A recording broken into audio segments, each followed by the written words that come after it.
सभी को जय सिया राम। जैसे कि आप लोग जानते हैं, हम लोग श्रीमद् गोस्वामी तुलसीदास जी कृत श्री रामचरितमानस रामायण पढ़ रहे हैं। हम लोग इसमें लंका कांड पढ़ रहे हैं। पिछली वीडियो में हमने पढ़ा था, इस प्रकार सुंदर विचार कर मन में निश्चय किया कि श्री राम जी का कार्य पूरा हो गया, इसके अतिरिक्त दूसरी बात नहीं है। सेना में घुसते हुए सुलोचना बहुत सकुचाती है, जैसे कि अपरिचित स्त्री पराए घर में आई हो। आगे बढ़कर छवि में श्री राम और लक्ष्मण को देखा। वे मानो मरकतमणि और सुवर्ण की कांति को भी लजाते हैं। हाथी की सूंड के समान भुजदंड में वह धनुष बाण और तीक्ष्ण तलवार लिए है, जिनकी चौड़ी छाती है और ऊंचे कंधे हैं। कंठ में सुंदर 3 रेखा है। दांतों की पंक्ति की शोभा कौन कहे, मन लगाकर किसकी उपमा दे। होठों की लालिमा को देख दोपहरिया के फूल लजाते हैं। जिनकी नाक तोते की चोंच को लजाती है, उनकी उपमा को खोजते कवि भी हार गए। गुण निधान राम जी गंभीर समुद्र के समान है, जिनका देवता भी पार नहीं पा सकते। कवि उनकी था को कैसे वर्णन करे। सुंदर तिरछी भौहें, सिर पर जटाओं का मुकुट बनाए हैं। चौड़ा मस्तक है, जो मुनियों को भी मोहित करता है।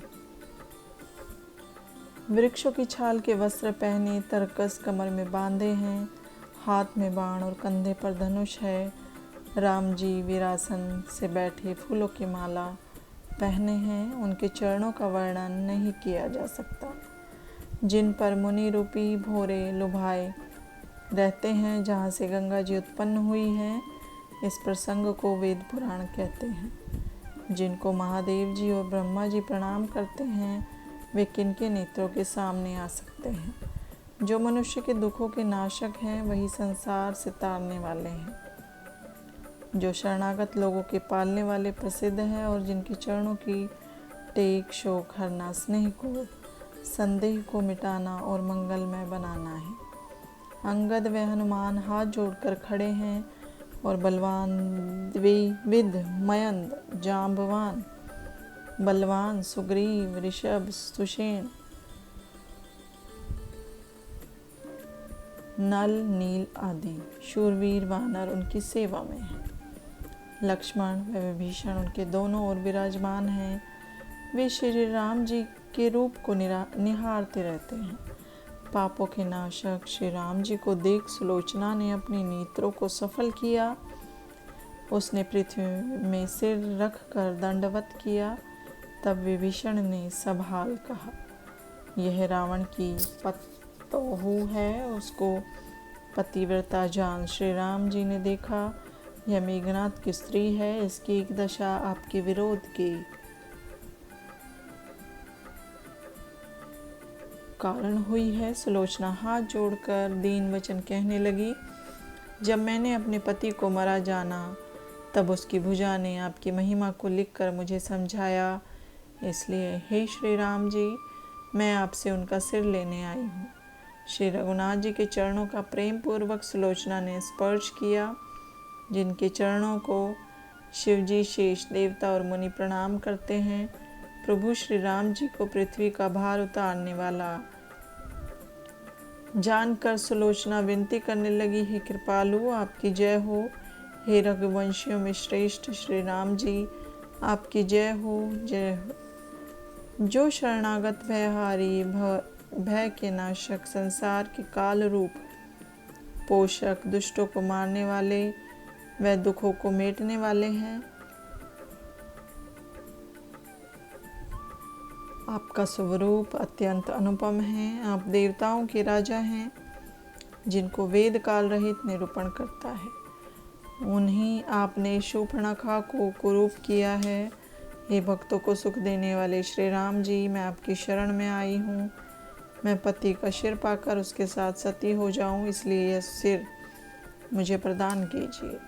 मेरे पति शरीर त्याग चुके हैं। वह अत्यंत ही भाग्यशाली थे, जो मुक्ति पा गए। उनकी ममता किन शब्दों में वर्णन करूं। जिनने अमर यश प्राप्त किया है। लक्ष्मी जी और ब्रह्मा जी जिनकी सेवा करते हैं, इस प्रकार हाथ जोड़कर खड़ी हुई सुलोचना की विनती सुनकर राम जी के नयनों से अश्रुधारा बहने लगी। राम जी भक्तों की दुखारी और अकारण ही कृपा करने वाले हैं।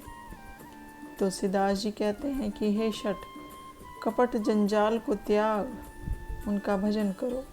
सुलोचना ने कहा, हे भगवान, आप घट घट व्यापी हैं, आपका आदि मध्य व अंत नहीं। ऐसे दीन वचन सुन राम जी का शरीर शिथिल हो गया।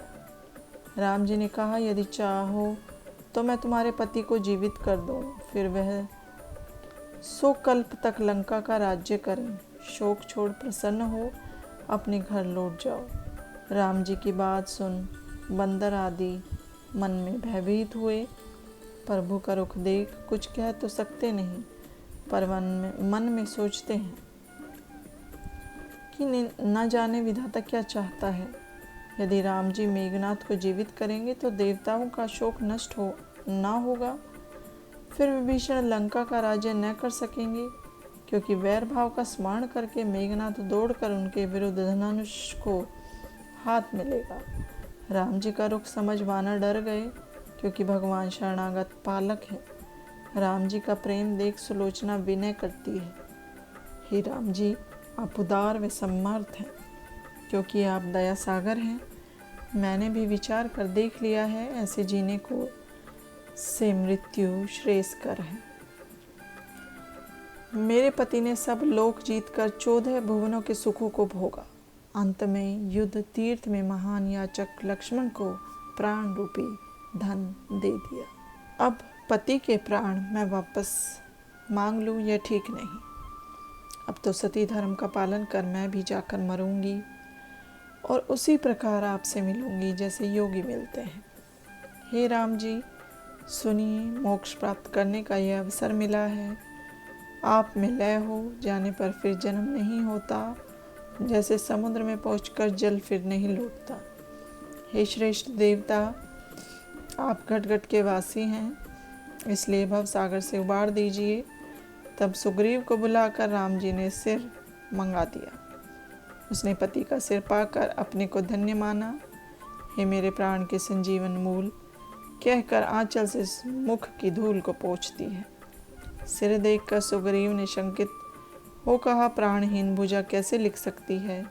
यदि मुंह हंसेगा तो बात सच्ची है, नहीं तो निशाचरी माया झूठी है। ऐसा ज्ञान प्राणहीन भुजा को कहाँ से मिला, जो मुनियों को साधन से भी नहीं मिलता। तब राम जी बोले, हे सुग्रीव, सिर हंसेगा कुतर्क मत करो। तब सुलोचना ने पति के सिर से कहा, मेरे स्वामी, शीघ्र हंसिए, नहीं तो तुम्हारी भुजा ने जो कुछ लिखा था उसको ये सब सत्य नहीं मानेंगे। मेघनाथ के सिर ने बोलने में एक क्षण का विलंब कर दिया। तब सुलोचना बार बार कहती है कि युद्ध की मार के कारण तुम थक गए जान पड़ते हो। लक्ष्मण जी के बाण आपके शोभ को बढ़ाते होंगे।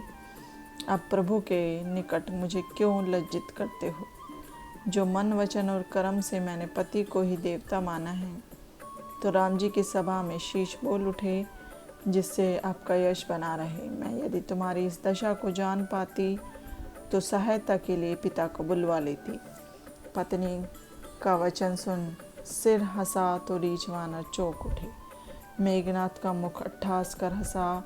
यह सब जिसने देखा उनको आश्चर्य हुआ। वज्र के समान शब्द सुना नहीं जाता। फिर वह मुख चुप हो गया। सुग्रीव ने सुलोचना की प्रशंसा की तो वानरों को बड़ा आश्चर्य हुआ। कपिराज ने श्री राम जी से सिर नवाकर पूछा, हे स्वामी, यह शीश क्यों हंसा? राम जी ने कहा, हे सुग्रीव और लक्ष्मण, सिर हंसने का कारण सुनो। मन, कर्म, वचन से पति की सेवा को उत्तम मान जो स्त्री पति की सेवा करती है, उन पर मुनि और देवता प्रसन्न रहते हैं। यह सुलोचना पतिव्रता है, उसी के प्रभाव से सिर हंसा है। प्रभु की बात सुन वानरों ने सुख माना और हनुमान जी ने प्रभु के चरण छुए। हे पार्वती, प्रभु की ऐसी प्रभुता है कि केवल भक्तों को बढ़ाई देते हैं, जिनकी दृष्टि से संसार उत्पन्न व नाश होता है। उनके लिए तो यह कौतुक है। पति का शीश पा राम जी के चरण पकड़ सुलोचना बोली, हे अयोध्यापति, आज के दिन मेरे हित में युद्ध बंद कर दीजिए।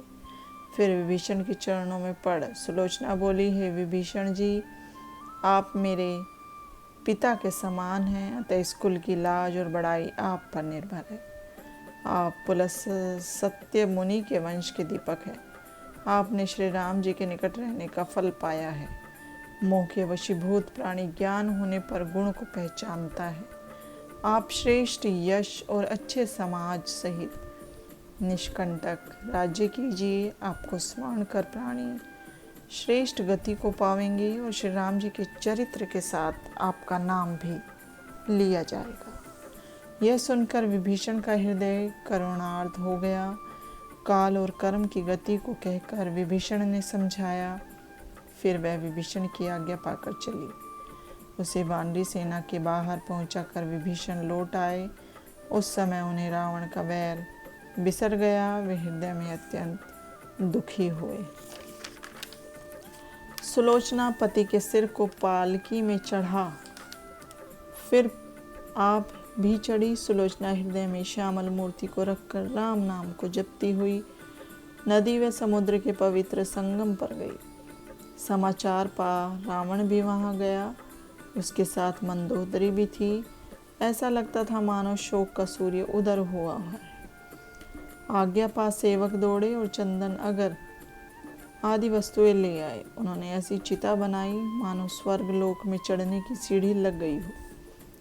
फिर सुलोचना ने प्रणाम कर सब लोगों को संतुष्ट किया। उपस्थित जनों ने उसे धैर्य धारण करने को कहा।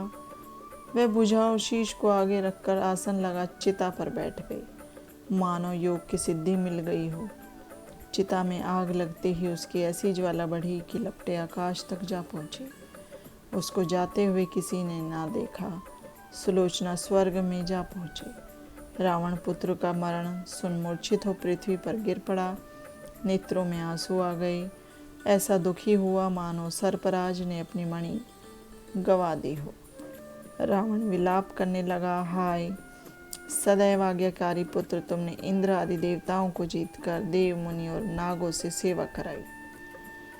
तुम्हारा जैसा बाहुबल किसी दूसरे में न था। तुम्हारे प्रताप से स्वर्ग और भूमि तपते थे। इस प्रकार विलाप करता हुआ रावण निस्तेज हो गया।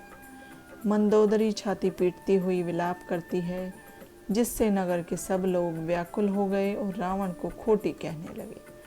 तब रावण अनेक प्रकार से स्त्रियों को समझाने लगा कि यह संसार नाशवान है, ऐसा हृदय में विचार कर देख लो। रावण ने उन्हें तो उपदेश दिया, किंतु स्वयं को खोटी बातें प्रिय हैं। दूसरों को उपदेश देने में प्रवीण बहुत से हैं, पर आचरण करने वाले विरले ही होते हैं। रावण पुत्र का दाह कर्म कर सोच के वशीभूत हो गया। उसके हृदय में जलन होने लगी। सब मंत्रियों ने समझाया, हे रावण, अब शोक मत करो।